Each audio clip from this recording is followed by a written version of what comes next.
নবীজির জুতো মুবারক একজন ইহুদির বাচ্চা সন্তান নিয়ে বুকের মধ্যে লাগাই রাখতো। একটা দিন যখন নবীজির রহমাতুল লিল আলামিন খবর পেয়েছেন ও ছেলেটা অসুস্থ, নবীজি সবকিছুকে ফেলে ওই ছেলেকে দেখার জন্য চলে গিয়েছেন। সুবহানাল্লাহ। যাওয়ার পরে নবী বুঝতে পারলেন তার আর দুনিয়ার ভিসা বেশিক্ষণ নাই।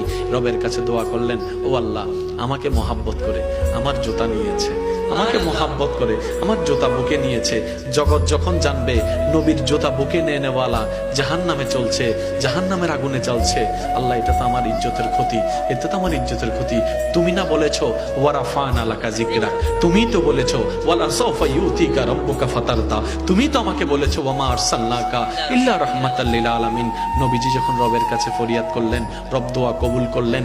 আল্লাহ তাআলা রাসূলকে নির্দেশ দিলেন, আপনি ওকে কালিমা পড়তে পড়েন। সে কালিমা পড়তে দেরি, ইন্তেকাল হতে দেরি হবে না, ইন্তেকাল হতে দেরি, জান্নাত দিতে দেরি হবে না। সুবহানাল্লাহ।